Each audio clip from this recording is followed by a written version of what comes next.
Before Jesus raised Lazarus from the dead, he prayed, but not in the way you were taught and not in the way most Christians are prepared to hear. What he did in those moments, the actual method, the inner posture, the doorway he walked through before power moved, that part was removed, not lost, but removed. The words are still in your Bible, but the practice, the thing that made the words alive, was taken out deliberately. And if you've ever felt like something's missing when you pray, like you're repeating scripts that don't carry the same weight they once did, you're not imagining it. You're remembering. This isn't for everyone. If you're here because you want your faith affirmed, this might not be the place. But if you've sensed that the way Jesus moved through the world wasn't just belief, it was method, then you're exactly where you need to be. Because what I'm about to show you changes everything you thought prayer was. And once you see it, you can't unsee it. Let's start with what you were given. You were taught that prayer is talking to God, asking, requesting, confessing, thanking, maybe even pleading, depending on how desperate things got. And you were told that if you prayed hard enough, believed strongly enough, asked sincerely enough, then maybe God would answer. Maybe he'd heal. Maybe he'd provide. Maybe he'd intervene. But only if it was his will. Only if the timing was right. Only if you deserved it. So you prayed. And sometimes things happened, and sometimes they didn't. And when they didn't, you were told it was because God said no, or because you didn't have enough faith, or because his plan was bigger than your understanding. You learned to accept that, to surrender to it, to believe that prayer was ultimately mysterious, that you could never really know if God was listening or if your words were reaching him at all. And over time, prayer became something you did at God, a monologue, a wish list, a ritual you performed because that's what good Christians do. You bowed your head, you folded your hands, you closed your eyes and spoke into the silence, hoping someone was on the other side. But here's what nobody told you. That's not what Jesus did when Jesus prayed. He wasn't asking God to change his mind. He wasn't trying to convince the Father of anything. He wasn't hoping for a response. He was doing something else entirely, something that had nothing to do with words and everything to do with where he went before he spoke them. And the difference between what he did and what you were taught to do, that difference is why his prayers move mountains and yours feel like they're hitting a ceiling. There's a reason you were never shown this, a reason the method was separated from the teaching. And it has everything to do with what happens when ordinary people discover they don't need permission to access what Jesus accessed. Because if you knew how to do what he did, if you understood that the power didn't come from asking, but from aligning, you wouldn't need the institution to mediate your relationship with God anymore. You'd be free, and that was too dangerous to teach openly. But we're getting ahead of ourselves. Go back to the miracles. Not to admire them, not to worship them, but to observe them. Look at what happens right before the moment of power. When Jesus healed the paralytic, the text says he saw their faith and then he spoke. But between seeing and speaking, something happened. The Gospel of Mark doesn't name it. It just says he looked at the man and then he said, "Rise, take up your bed and walk." When he fed the 5,000, he took the loaves and the fish and he looked up to heaven. That's what it says. He looked up and then he blessed the food and then it multiplied. When he walked on water, Matthew chapter 14 tells us he went up on the mountain alone to pray alone, in silence before he did the impossible. When he healed the woman with the issue of blood, he felt power go out from him. He didn't decide to heal her. He didn't pray for her healing. The power moved through him because he was already in a state where power could move. When he raised the widow's son at Nain, Luke 7 says he was moved with compassion, and then he touched the coffin and spoke. But what happened between the compassion and the touch? The text doesn't say, it just moves past it. And when he called Lazarus out of the tomb, he stood at the entrance. And John 11:41 says, he lifted his eyes and said, "Father, I thank you that you have heard me." Wait, stop there. He thanked the Father for already hearing him. Before Lazarus came out, before the miracle happened, before there was any visible evidence that anything had changed, he thanked him in the past tense, as if the thing was already done. Now, if prayer is asking God to do something, that makes no sense. You don't thank someone for doing something before they've done it. You don't speak in past tense about a future event unless you're not in the future anymore. Unless you've gone somewhere else, entered a state where time works differently, where the separation between what is and what will be has collapsed. And that's exactly what Jesus did. He entered, and this is where almost everyone stops paying attention. But entered where? And more importantly, if this is something Jesus did consistently every time before every act of power, why does no one talk about it? Why isn't this the first thing they teach you in church? Why, when you ask a pastor or priest how Jesus performed miracles, do they tell you it was because he was the Son of God? As if that explains anything instead of showing you what he actually did. Because they don't know. The method was lost to them too. Matthew 6:6. Listen to how Jesus says it. But when you pray, go into your room, close the door, and pray to your Father who is in secret. And your Father who sees in secret will reward you. Your whole life, you've probably heard that as advice about privacy. Find a quiet place. Don't be showy. Pray in private where no one's watching. And that's fine. That's true on one level, but it's not what he meant. The Greek word Jesus used for room is tamion. It means an inner chamber, a storehouse, a treasury, a hidden place inside something. Not a bedroom, not a closet, an interior space. Jesus is giving you a location, and it's not external. He's saying when you pray, go inward into the part of you that exists beyond your thoughts, beyond your identity, beyond the noise of your mind and the pull of the outer world. Go into your inner room. And then this is critical. He says, close the door. Not try to focus, not minimize distractions. Close the door. Seal it. Shut out the world of the senses. Shut out the mind's chatter. Shut out the version of yourself that's afraid, that's wanting, that's asking. Because the Father doesn't live out there. He lives in secret in the inner room, in the place most people never go because they don't even know it exists. Jesus went there every single time before a miracle occurred. That's not speculation, that's pattern. Every healing, every raising, every moment where the invisible became visible, it followed the same sequence. Inward first, alignment, silence, and then power. He withdrew from the crowd. He went to the mountain. He stepped away from the noise and the need and the desperation of the people around him. Not because he didn't care, but because power doesn't come from the outer world. It comes from the inner room. And if you try to minister, to heal, to speak truth, while you're still standing outside that door, while you're still operating from your personality, your fear, your human limitations, you'll have nothing to give. But here's the problem. You were never taught how to go inward. You were taught to close your eyes and start talking, to think about God, to imagine him listening, to hope he's paying attention. But thinking about God is not the same as entering the place where God is. And that's why the miracles stopped. Not because God stopped listening, but because the method, the actual practice of going into the inner room and closing the door, was removed. And here's the question no one asks. If Jesus gave the instructions so plainly, why did no one teach you how to do it? Why in 2,000 years of Christianity has this become metaphor instead of method? What happened between the first century and now that turned a practice into a poem? Let me be very clear about something. The Bible wasn't falsified. The words of Jesus weren't changed. The scriptures you have are, for the most part, accurate transmissions of what was written. But here's what happened. The early church, the one that existed before councils, before creeds, before Rome took over, knew how to do what Jesus taught. They practiced it. They taught it to initiates. It was passed down quietly, carefully in small communities where trust was everything. These weren't secrets kept out of arrogance. They were practices that required readiness, preparation, and a certain quality of attention that couldn't be forced or faked.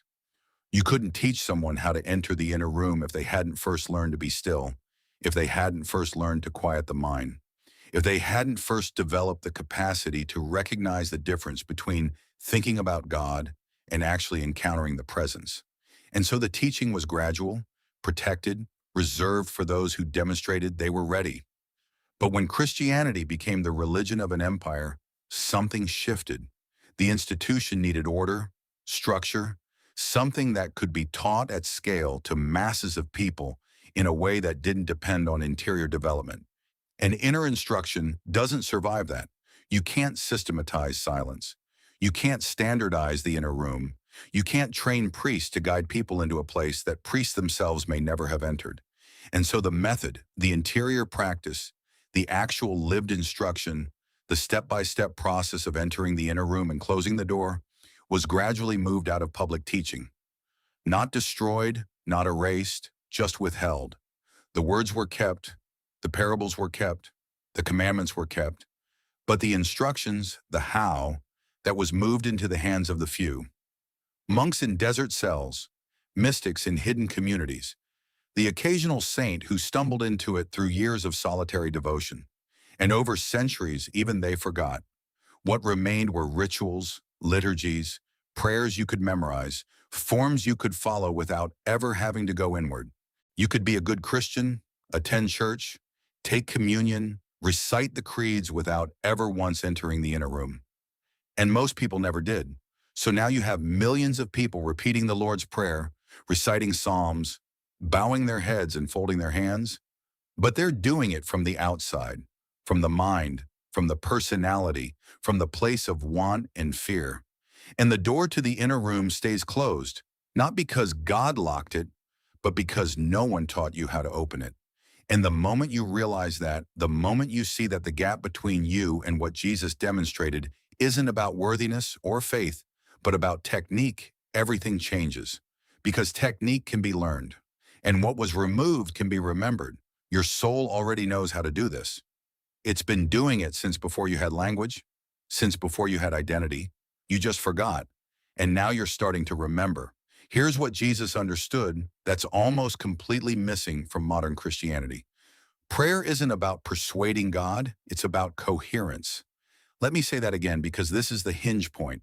Prayer, the kind Jesus practiced, isn't about convincing God to do something. It's about entering a state of alignment where you and the source are no longer separate, where your will and the Father's will are the same, where there's no gap, no distance, no division, just union. And from that place, when you speak, you're not hoping reality will change. You're recognizing that it already has. That's why Jesus spoke in past tense at Lazarus' tomb. That's why he thanked the Father before the miracle appeared. Because from inside the inner room, from the place of alignment, the future and the present collapse into one. What you see with physical eyes hasn't caught up yet. But in the realm of cause, in the invisible, it's already done. And so you speak from that knowing. Not from want, not from hope, not from the anxiety of asking. You speak from agreement, from alignment, from the place where the Father's will and your will are no longer divided. You don't beg. You don't plead. You speak from the place where it's already finished. Listen to how Jesus said it in John 14:10. The words that I say to you, I do not speak on my own authority, but the Father who dwells in me does his works. He's not taking credit. He's not claiming personal power. He's saying, I'm not doing this. The Father is doing it through me. But notice, he doesn't say the Father is doing it for him or to him. He says through him. Meaning Jesus became the vessel, the doorway, the place where heaven and earth met. And he did that by entering the inner room and closing the door to everything that wasn't God. But only from that place, only from the inner room. If you try to speak from your personality, from your ego, from your separated mind, nothing happens because you're not aligned. You're still outside the door. And the outer world doesn't respond to separation. It responds to source.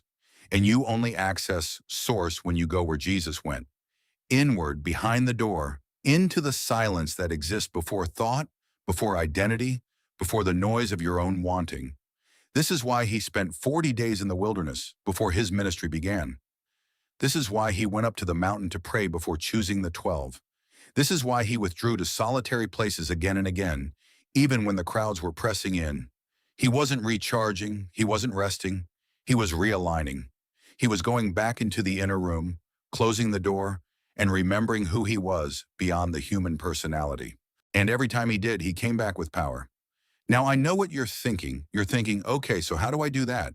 What's the technique? What are the steps? And I'm going to give you something, but not everything. Because if I gave you the full method right now, if I laid out every part of what Jesus actually did, you wouldn't value it. You'd try it once, maybe twice, and then move on. The inner room only opens for those who are willing to stay at the threshold. So here's what I'll give you. This is the beginning, not the whole thing, but the entry point. If you want to go where Jesus went, you have to stop doing what you've been doing. Stop talking to God in your head. Stop asking. Stop wanting. Stop imagining him somewhere out there listening. Instead, do this. Sit. Be still. Close your eyes. And instead of starting to pray, just breathe. Not special breathing, not a technique. Just notice your breath. Feel it move in. Feel it move out. And with each exhale, let go of one layer of noise. Let go of the thoughts. Let go of the day. Let go of the you that's worried about tomorrow or replaying yesterday. Just breathe. And as you do, begin to feel for the place behind your thoughts, the stillness that's always there, the silence underneath the noise. It's subtle. You won't hear a voice. You won't see a vision. But if you stay there, if you resist the urge to start talking, start asking, start performing prayer, you'll begin to feel it. A presence. Not external, not separate, but closer than your own breath, closer than your own heartbeat. That's the edge of the inner room. And when you feel it, don't rush forward. Don't try to make something happen. Just be there. That's all for now. Stay in that place. Even if it feels like nothing's happening, even if your mind tries to pull you back into thinking, into wanting, into the familiar pattern of asking, stay. Because the door doesn't open by force. It opens by recognition. And recognition takes time. You might sit there for 5 minutes and feel nothing. You might sit for 10 and think you're doing it wrong, but you're not. You're learning to be still, to close the door, to stop talking long enough to hear.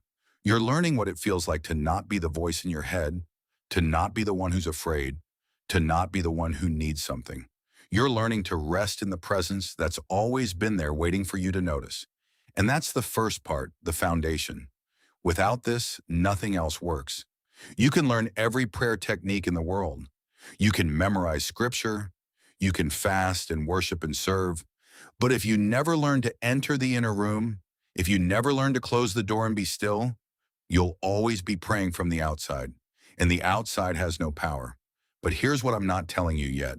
There's a second part, a deeper instruction. There was something Jesus did after the stillness, after the alignment, after he entered the inner room and closed the door. Not a word, not a request. A movement of awareness that turned alignment into authority. A shift in identity that allowed him to speak as the Father, not just to the Father. And once you see it, you'll understand why it was never taught publicly. Because it's not something you can perform, it's something you become. And that part, the part that allows you to speak from source instead of self, that's what we'll talk about next time. If you're still here, you're one of the ones who senses it. You felt the gap, the disconnect, the way your prayers seem to echo in empty space. And now you know why? You were taught the words, but you were never taught the method. You were given a map, but no one showed you how to walk. And that's not your fault, but it is your responsibility now. Because once you know the inner room exists, once you've been shown that Jesus went somewhere before power moved, you can't pretend you don't know. You're awake to it now. And the only question left is whether you're willing to do the work of actually going there. Not everyone is. Most people want miracles. They want results. They want proof. But they don't want to sit in silence. They don't want to let go of control. They don't want to stop talking long enough to hear. And that's fine. That's their path. But if you're different, if you're one of the few who's willing to stay at the threshold, to practice what Jesus actually practiced, to enter the inner room even when nothing dramatic happens at first, then you're ready for what comes next. Because there's more. There's a second layer to this, a deeper instruction, something Jesus did after the stillness that turned prayer into power. Something that cannot be explained, only experienced. And in the next video, I'm going to show you what it was. But I'm only going to show it to those who've already begun, to those who've already sat in the silence, who've already felt for the edge of the inner room, who've already tasted what it's like to stop being the voice in their head even for a moment. Because the second part doesn't work without the first.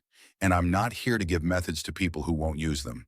I'm here for the ones who are ready, the ones who've been waiting their whole lives for someone to tell them the truth, the ones who knew deep down that there was more to Jesus than what the church was showing them. You were right. There is more, and you're about to find it. So if that's you, if you've already started, or if you're about to, then I'll see you in the next one. What you've touched in this transmission was never meant to end with a video. There are deeper writings, quiet reflections, and simple practices that help you return to the inner room again and again. We call them the sacred scrolls. Each scroll carries a fragment of the original way. Not sermons, not arguments, but guidance into stillness, alignment, and remembrance. They exist to help you practice what Jesus practiced. Not to believe more, but to go inward. They are not written to persuade anyone. They are offered only for those who have felt the silence open and who know that words alone are no longer enough. You'll find the sacred scrolls in the description and the pinned comment. And if this path has made you feel like you no longer belong fully in the old structures, you're not alone. We've created a quiet gathering place where those learning to pray inwardly can walk together. Not to debate, not to perform faith, but to remember it. It's a private space where the scattered ones read, reflect, and practice, returning to the inner room in daily life. If something in you recognizes that, the doorway is waiting in the description and pinned comment. There's no rush. Stillness cannot be forced. Truth reveals itself when you're ready. Those who are meant to find this always do. Now go inward. Close the door and wait. The Father who sees in secret is already there. He's been there the whole time, waiting for you to remember. If this journey into the hidden method of Jesus has changed the way you look at your own spiritual path, please subscribe and like this channel. We are unearthing the history they tried to bury. Join us as we guillotrong the future. The next treasure will be revealed soon.